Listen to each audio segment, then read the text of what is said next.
ግንባር ደቡብ መጥቃዕቲ ከም ዝኸፈተ ወተሃደራዊ ኮማንድ ሰራዊት ትግራይ አፍሊጡም ጉጅለ ፋሽስት አብይ አሕመድ ንዝተበጽሐ ምቁራጽ ተጻብኦ ጥሒሱም ኣብ ደቡባዊ ግንባር ቁልዕ ኩናት ከም ዝጀመረ አባል ፈጻሚ ስራሕ ህወሓትን ሴንትራል ኮማንድ ትግራይን አይተ ጌታቸው ረዳ ገሊጾም ተደጋጋሚ ጻውዒት ሰላም ተሐሲሞም ህዝብ ትግራይን ኸጥፉ ቁልዕ ወራር ዝኸፈቱ ጸላእቲ ንምምካት ኣብ ጎድኒ ሰራዊትና ኮይናም ካባና ትጽቢት ዝግበር ሁሉ ንምብርካት ድልዋት ኢና ኢሎም ንድምፂ ወያነ ርእይቶኦም ዝሃቡ መናእሰይ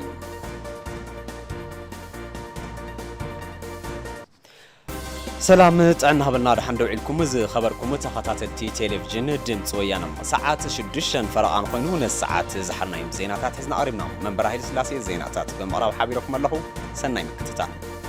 صلاي حزب تግራይ ሙሉ በሙሉ ዓጽዩ ከቢድ ግፍዕን ስቃይን እናብጽሐ ድሕር ምጽናሕ ንዝተወሰነ ዋርሕ ዝጸንሐ ምቁራጽ ተጻብኦ ብምጥሓስ ሕዝውን እቲ ዝጀመሮ ናይ ጽንተት ኹይናት አጠናኺሩ ንምቕጻል ሎሚ 18 ነሐሰም 2014 ዓመተ ምህረት ወጋሕታ ኣብ ግንባር ደቡብ መጥቃዕቲ ከም ዝኸፈተም ወተሃደራዊ ኮማንድ ሰራዊት ትግራይ አፍሊጡም ጸላኢ እቲ ዝተጀመረ መጥቃዕቲ ደው እንተዘየቢሉም ሰራዊት ትግራይ ነዚ ብዘተኣማምን ንምምካት ናብ ጸረ መጥቃዕቲ ብምስግጋርን ዝተወረረ ላዕላዊ መሬት ትግራይን ዝተመዛበለ ህዝብ ትግራይን ናብ ንቡር ቦትኡ ንምምላስ ዘኽእል ዘሎ ወድልውነት ሙሉእ ምዃኑ ድማ ወተሃደራዊ ኮማንድ ሰራዊት ትግራይ አረጋጊጹም ነቲ ወተሃደራዊ መግለጺ ሰሎሞን ገብሩ ከቅርቦ እዩ መግለጺ ወተሃደራዊ ኮማንድ ሰራዊት ትግራይ ዝኸበርካ ህዝብ ትግራይ ጸላኢ በግንባር ደቡብ ኣብቲ ግንባር ዝጸንሑን ካብ ካልእ ከባቢ ዝወሰኾምን ናይ አምሓራ ክልል ፍሉይ ሓይሊ ክፍላተ ሰራዊት ናይ ወሎ ፋኖን ምሊሻን ኣብ ዝሓለፉ 5 መዓልታት ናብ ቅድሚት እናቀራረበ ድሕረ ምቕናዩ ናይ ፌደራል ሓይሊ ምክልኻል ኣካላት ዝኾኑ መበል ሻድሻይን ሻምናይን አጋር እዝታትን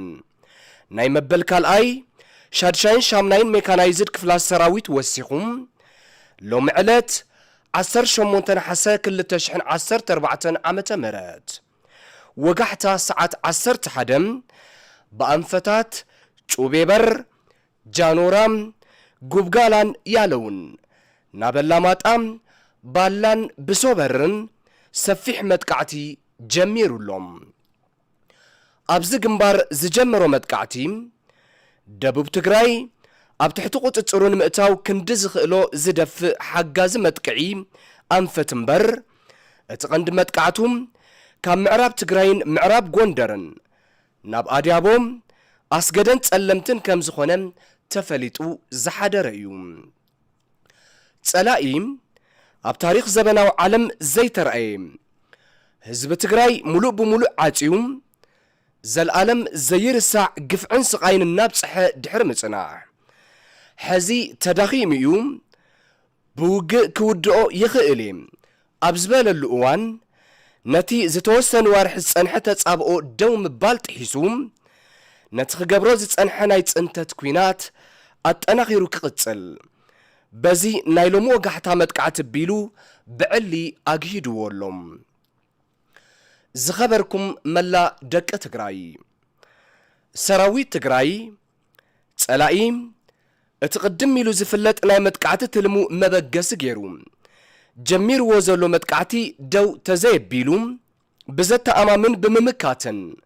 ሰይሩ ናብ ጸረ መጥቃዕቲ ብምስጋርን ዝተወረረ ሉዓላዊ መሬት ትግራይን ዝተመዛበለ ህዝብናን ናብ ንቡር ቦትኡ ክምለስ ንምኽኣል ዘለዎ ድልውነት ሙሉእ ምዃኑ ወተሃደራዊ ኮማንድ ሰራዊት ትግራይ ክገልጽ ይፈቱ ዝኸበርኩም ህዝብታትን ፖለቲካዊ ሓይልታትን ኢትዮጵያ ህዝቢ ትግራይ ሃገረይ ንዝብላ ኣዝዩ ክብር ዋጋ ዝኸፈለ ጠንካራ ኢትዮጵያዊ እምበር ጸላኢ ይኮነን ኮይኑ ግና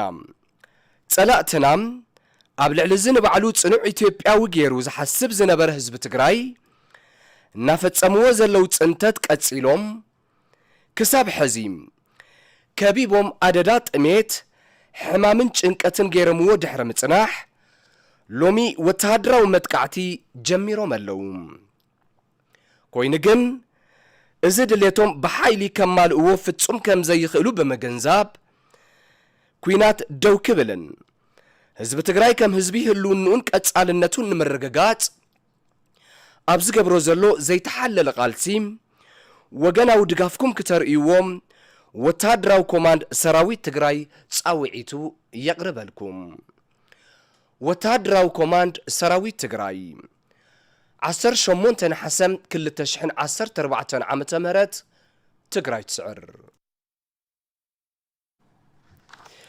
ጉጅለ ፋሽስት አብይ አህመድ ንዝተበጽሐ መቁራጽ ተጻብኦ ጥሒሱም ኣብ ደቡባዊ ግንባር ቁልዕ ኩናት ከም ዝጀመረም ኣባል ፈጻሚ ስራሕ ህወሓትን ሴንትራል ኮማንድ ትግራይን ኣይተ ጌታቸው ረዳ ገሊጾም ኣይተ ጌታቸው ረዳ ኣብ ማሕበራዊ መርበብ ትዊተር ኣብ ዘስፈርዎ ጽሑፍ ጉጅለ ፋሽስት አብይ አህመድ ኣብ ደቡባዊ ግንባር ዝጀመረ ቁልዕ ኩናት ንዝሓለፉ ሰሙናት ድሕሪ ዘካየዶ ምንቅስቃስ ሰራዊትን ክገልጾ ጸንሐ ነጋሪት ኩናትን ምዃኑ ገሊጾም እቲ ፋሽስታዊ ጉጅለ ኣብ ደቡባዊ ግንባር ብዘሰለፎም ፍሉይ ሓይሊ ኣምሓራም ምልሻ ጉጅለ ፋኖን ሻድሻ እዚ ደቡባዊ ግንባር እቲ ጉጅለን ምዃኑ ዝገለጹ ኣይተ ጌታቸው ረዳም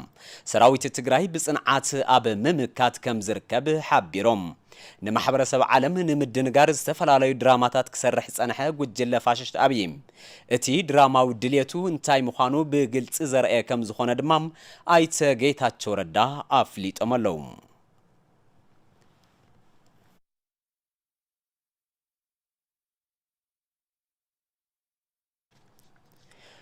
ተደጋጋሚ ጻውዒት ሰላም ተሐሲሞም ህዝብ ትግራይ ንኸጥፍኡ ቁልዕ ወራር ዝኸፈቱ ጸላእቲ ንምምካት ኣብ ጎድኒ ሰራዊትና ኮይና ካባና ትጽቢት ዝግበር ኩሉ ንምብርካት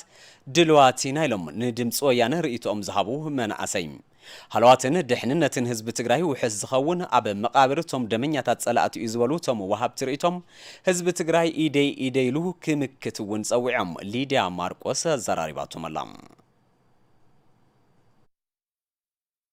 ማሕበረሰብ ዓለም ናፍለጠ ሕዝውን በቲ ኣብ ትኹይናት ገለ ኮይኑ ትኹይናት ንሰላም ንኽፍታሕ ብዝገብሩ ናይ ሰላም ተበግሶ ብጣዕሚ ዝድነቕ እዩ ብወገን ጸላእቲ ተሪእና ግን ሓደ ካብቶም ናይ ጽልኢ ዘረባታት ማለት ፓርት ከም ፓርት ገለ ከይኾነ ንሕብረተሰብ ከጽልእ ወይ ከዓ ናይ ጆኖሳይድ ስራሕቲ ከዋፍር ዝኽእል ንግግራት ክስካዕ ሕዚ ነይሩ እዩ እዚ ኮ ብስትራቴጂ ዝተገበረ ስትራቴጂ እዩ ዓጺኻ ህዝብ ትግራይ ወይ ብኻሊ እውን ክነጥቋዕ ስለና ይኽእል ብጥሜትን ብዕፅዋን ዓጺና ለዚ ህዝቢ ልከይንቀሳቐስ ክትገብሮ ንኽእልና ልብል ስትራቴጂ ሓንቲሶም እዮም ንቀሳቐሱ ነይሮም ሳት ያው በወገን መንግስቲ ትግራይ ልነበረና ሰላም ድሌት ልኡለ ናህዝብና ስቃይ ትዕግስቲ ብምግባር ለሰላም ለለዎ ቅሩነት ናርየ ጸኒሕ እዩ ብዙሓት ኣዋርሕ እና እዚ ለክ ምስገንና ክድነቕ ልግብኦ እዩ ኣብዚ ኸ ሰዓት ግን ብጸላይ አንፈትለለ አፍቱ በሰባዊ ረድኤት አምቁራራት خبع ጽዋት ጠናኺር ከም መቀጻል ግን ያው ሰላሕታው ኩናት ምግባር ይነሩ እና ለሰላም ለው ዝግጁነትና ትግራይ መንግስት ብጣዕሚ ክድናቕ ልግብኦ ይነሩ እና ብጸላይ ግን ለሰላም ድሌት hamdeyulu ዓላሙ ህዝብ ትግራይ ምጥፋና አምጽናት ታርጌት ገይሩ ጉዓዝ hamልነረስ ብልተፈላለየ መንገድ ናርየ ጸኒሕ እዩ ትግራይ ተደጋጋሚ ንሰላም ዝነበረ ቅዋም ንዓለም ይኹን ህዝብ ትግራይ ናፍለጠ ጸኒሕ ማለት እዩ ጀመራ እቲ ናይ ተኩስ ስምምዕነት ካብ መጀመርቱ እውን የተስማምዑ ነይሩሱ ሰብ ይስሙዕለ እዩ ተኩስ ስምምዕነት ገይረን እዩ ልብል በይ ካብ መጀመርቱ ምጽሕታር የገደፈ እና ስለለ የገደፈ ሕዚ እውን ዛ ስራሕቱ ዛ ልገብረ ዓላምኡ ምጽናት ህዝብ ትግራይ ክሳብ ለኾነ ሰዓት እስካብ መጨረሻ እውን ክኽተል እዩ መጀመርያ ብናይ ጥሜት ብዕጽዋን ክባል ምጽናት ገይሩ እዩ ብኡ ኣይ ካሊ ብኢሉ ብልገወረሉ ሰዓት ግን ኣብ መጀመርያ መጨረሻ ታጀሚሩ ብወታደራዊ ጀሚሩ ካዓኒ ሕዚ ምክንያቱ ብክልቱ እዩ ህዝብ ትግራይ ክሳብ ለይጸነተ ሰዓት እዚ መንግስት እዚ ሒዝዎ ዘሎ እቅድ ህዝብ ትግራይ ምጽናት ክሳብ ለኾነ ሰዓት እዚ መንግስት እዚ እስካብ መጨረሻ ዕላሙ ክሳብ ተሳክዕሉ ህዝብ ትግራይ ከጽነት ክኸል ነይዎ እዚ እዩ ተላዒሉ ህዝብ ትግራይ ምጽናት ስለለኾነ ዘውዝኒኦ ዝተኩስ እዚ ምጅማሩሲ ለአናስ ሓዱሽ ነገር ኮነና ሳይኽሊ ኹናት ጀሚሩ ወሎ ተደጋጋሚ ለመነ ጠኒሕ መንግስትና ይኹን ህዝና ሰላም ላበለ ጠኒሕ ማሕበረሰብ ዓለሙን ታዝበርካያ ቃለ ተግብር ናወር ወጠኒሕ እዩ እምቢተኛ ኮይኑ ያው ኹናት ይዝመርጽ ብዛዕባ ህዝብን ዓድነ እዩ ንከተን ሰብኣይ ማዓት ጸላእቲ በማን ጸጋማት እዩ ሻዕብያ ይኹን ምክተኛ ማሕራይ መሬትና ጎቢጥና ሃለየ ካብ መሬትና ውጽልና መሰረታዊ ነገራት ይካፈት ተደጋጋሚ وشنا ولا قنيع عبتقوار قني يلا كذا نمشي ما تقوم هذا نورا خناتي مالتي سلازي حزون تنكيرنا خمتنا يقام حدنتنا تنكيرنا زعل سزي أمام زلتنا سعير كم وطاطرها منسي مجمريا حدنتنا تطوقنا بالكن خلينا حد خوينا لخلنا بلا منم لمانم لفلي تاريخ وانا تنتات موتينيو لهزب تجراي اللي بالكساو لخونا لمانم لأي فلي البوليتيكا بارتي يفلي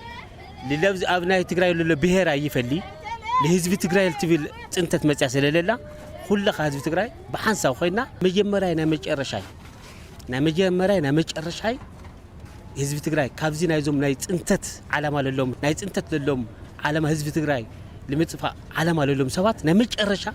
كنموت كتو كنخلينا ازي ندحر لي جبرنا جن زل عالماوي لا طفانا انا كنبر ህዝቢ ኢድ ንኽብ እዩ መክሮ ግን እዚ ዝሳኻዕ ነገር ገለ ይኾነን ህዝቢ ትግራይና ያው መንግስቲ ትግራይ ብትሒዝዎ ዘሎ ናይ ሰላም ቀጻልነት እንድሕር ድሉ ዘይኮይኑ ያው ሕዚ ካብ ባዕለ ጀሚሩ ካብ ህዝቢ ትግራይ እውን ገለ ጀሚሩ ትዕፅዋን ክባን ብግልጽ ንኽፍታሕ ዝግጁ እዩ ማለት እዩ መንእሰይ ትግራይ ከም ባዕለ ይሆርዮ ከለኹ ብተደጋጋሚ ቃልሲ ከይፈታ ኣትዎ ማለት እዩ نحن قدمنا باستفلالي أخياسات ونقلنا هنا زملكوتات هينو نعنا زملكتنا وفيرنا خن مكتنا زلنا أما نسيخ بكل خاص والله ما رأس يقولنا تعاطينا لعلة خينات بتميزن باستفلالي حمامات زموت يوزح ما رأس زلنا حدي تعاطي زلا فنصحها كل من نسي تراويو مسمنجس تناويو فنصحها تسلم الراج الله خناتات خسفترني وايد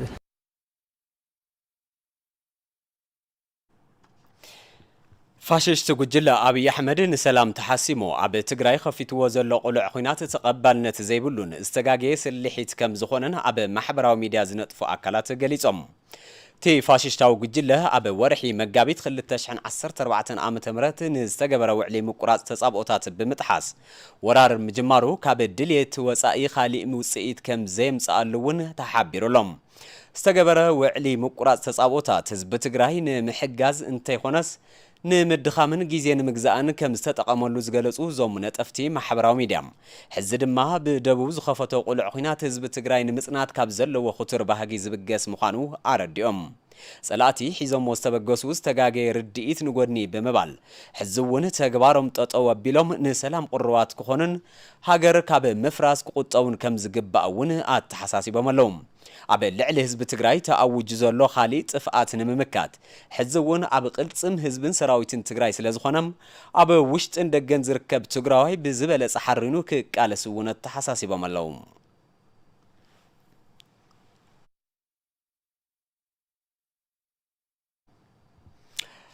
ፋሽስታውያንን ወረርትን ህዝቢ ትግራይ ንምጽናት መሬት ትግራይ ንምውራርን ከፊቶም ዘለው ወራር ብሕቡር ቅልጽም ህዝቢ ትግራይ ክምከት ይግባእ ኢሎም ዘዘራርብናዮም ወሃብ ትርኢቶም ኣዝመራ ራእያ ነቶም ወሃብ ትርኢቶ ኣዘራሪባቶም ኣላ ብኸምሰ መቐረብ እዩ ሓደ ኮይና ስሙርና ሰሚርና ወልዓና ሰበይትና በአንድነት ስምረት ብሕብረት ኮይና ኩልና ክንምክቶም ኣለና እዘይ መኪትና እዮም ስለዘየንውርና كلنا حوار حاورنا نقالس لنا فزيل رايين كفوالن تقلاسن تخوين قد صلاتنا وشرشرهم كاتو سلازخونو هذا كلنا حاورنا بقى طمر عقم خوينا حيلنا بدم ذاتنا اخرنا كنمكتوب علنا نقالس ما قلعي ود سايل سويتلا اكالمتن لصح كل قادل كل يوصلو ولا نحن لعلنا لسنقنا قبلنا خدينا زي تخوين خدينا قرشنا نعرف لنا خلت عامت ملء كدوينا احنا دا زي وخاريا افدق غزا خان تسفيركا طريت يتترب صلا انت قاسكا عندنا سلام يتنبرن طرايتو هذي ጭንቅን እግርግር ይለሎ ትክክለኛ አፍተ ስርዓት ጸቀጥ እንታ እዩ አበይ ናይ ጸላኢ ስልካ ከይተብለው ሕቱኽቱኽ ዳ መሬት ይመሽለም በይ ጸላኢ ለኸቃል ተኾይኑ ሰብኣይ የለ ሰበይቲ የለ ከቲትካ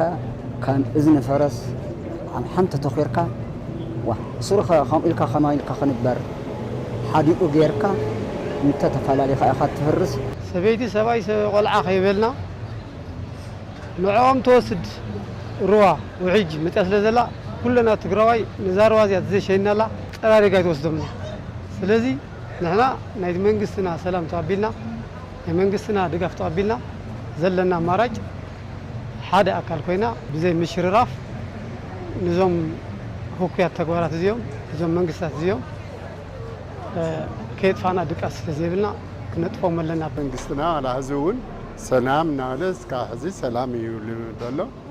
ግን ቶም ጸላትና ሰላም ልርዶም ሰባት ይኾኒ ናይ ሎሙን እዚ ኣኽሊልዎም ጦርነት ከፊቶም ኣለዉ ስለዚ ለለና መማረፂ ኩልና ሓደ ኣካል ኮይና ሓደ ሰብ ቱ ብግንባር ለሎ ሰራዊትና እውን ቱ ደጀን ለሎ ህዝብና ኩሉ ተሓዋዊሩ ዞም ጸላት እዚኦም እስካ መጨረሻ ከይጥፋእኻ ሰላም እውን ይርከብ ስለዚ ክዚኦም ክጠፉ ተኾይኖም እውን ኣብ ሓደ መስመር ተሰሊፍና ኩልና ننجامنا كنواصع كلنا انفراستراكشر اولي ولو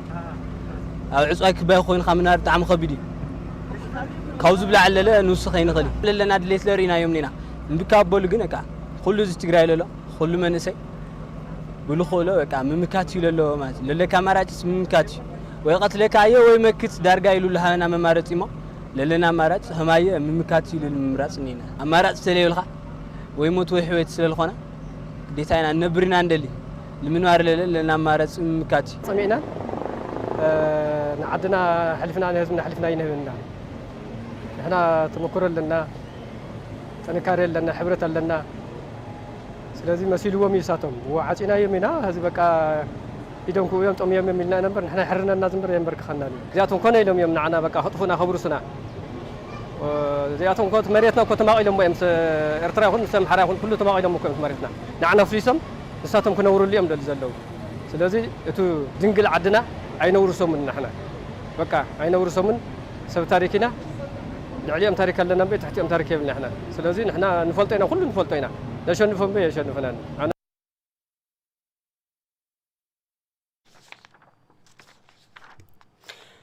ما قصلتاتي تكبار مصنات حزبي صلاتي زخفتو قلع خوينات بزحات نطفتي محبراو ميديا تخرتي بم يصحفلهم حفتو مبرهان تخرت مرب محبراو ميديا داساسلهم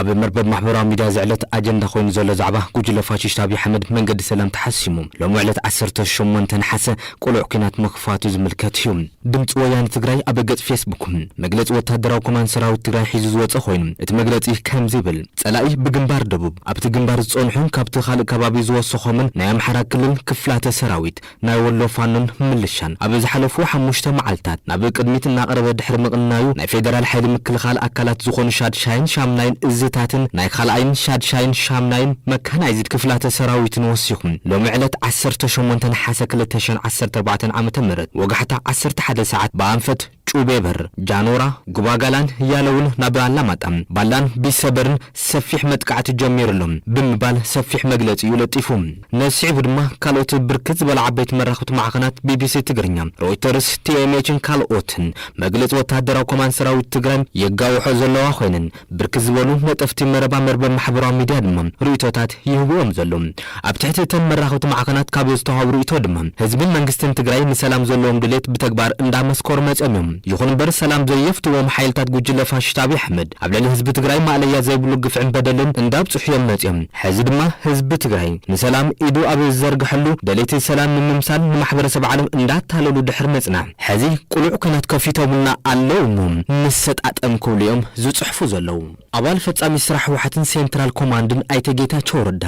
ኣብ ገጽ ትዊተሮም ፋሽስት ኣብይ ኣሕመድ ህዝቢ ትግራይ ንምጽናት ብደቡባዊ ግንባር ንሰሙናት ፍሉይ ሓይሊ ኣምሓራ ምልሻ ናይ ወሎ ፋኖ بصفحات እንዳጸገዐ ድሕር መጽናዕ ብዕሊ ኩናት ከም ዝኸፈተ ዝጽሓፉ ኮይኖም ሰራዊት ትግራይ ድማ ብጽንዓት ይምክት ከም ዘሎ ዝገለጹ ኮይኖም ማሕበረሰብ ዓለም ድራማ ናይ ጉጅለ ፋሽስት ክነቅሐሉ ይግባእ ክብልዮም ድማ ጽሒፎም ዘለዉ ፕሮፌሰር ክንደያ ገብረህይወት ብወገኖም ንማሕበረሰብ ዓለም ደላይ ሰላም ከም ዝኾነ ከታልል ጸንሐ ጉጅለ 4 ኪሎ ሕዚ ብዕሊ ዳግማይ ቁልዕ ኩናት ብደቡብ ግንባር ከፊቱ ኣሎ ክብልዮም ኣብ ገጽ ትዊተሮም ጽሒፎም ዘለዉ ትንታኒ ፖለቲካ ቀርኒ ኣፍሪካ ሸትል ትሮምቮል መግለጽ ወታደራዊ ኮማንድ ሰራዊት ትግራይ መበገስ ብምግባር ፋሽስት ኣብይ ኣሕመድ ሕብረት ኣፍሪካ ኣሜሪካን ሕብረት ኣውሮፓን ደላይ ሰላም ከም ዝኾነ ብምምሳል ዝተፈላለዩ ናይ ዲፕሎማሲ ስራሕታት ንምርካብ ተጽዕኖ ክገብር ጸኒሑ እዩ ሕዚ ግን እቲ ናይ ምትላል ስራሕቱ ቀጺሉ ኣብ ልዕሊ ህዝቢ ትግራይ ካልእ ጥፋት ንምፍጻም ኩናት ኣብ ዝኸፈተሉ ማሕበረሰብ ዓለም እንታይ ክገብር ዘለዎ መንግስቲ ኢትዮጵያ ነቲ ተሓሲምዎ ዘሎ ልዝብ ሰላም ንምምሕያሽ ካልእ ኣማራጺ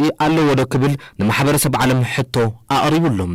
تنتان بوليتيكا قرن أفريقيا بشر حاس يوسف أبقى تويتر مجلس وتهدروا كمان سراويت تجرى مبجس بمقبر منجس إثيوبيا بدوا وجنبار سراويت مكلخال هاجر فولي حلم حرام نايولو فانم من لشان بحبار بمخان كل عورار كم زفت أم بمقلات أبي 4 كيلو عريج زلو فاشيشتا منجستيم معراب تجرى وريرو حيلو زقمة أخوين والكمال أخي إسياس أفورك ون أبي زوا معراب تجرى زوج حزلو قصص وأمثلات تحت تخمز خانيو أبقى تويتر وتصحيف زلهم كالوت بركز ولنا تفتي مربب محبرها ميديا دمان فاشيشت أبي حمد بتقنية زبرسو زلو هزب تقراي أي أكل بمبال حزي أبل على هزب تقراي كل عكينات كافيت اللهم إذا ما كل تقراوي كم تلمود حدنتو أتأناخيرو نتوم كتفوت هندي دم زموتو تسألعتهم كم هبا عسيلو كمكتوم يقبا بمبال حزون تقراي تعوات كبليهم زيت صحفو زلوهم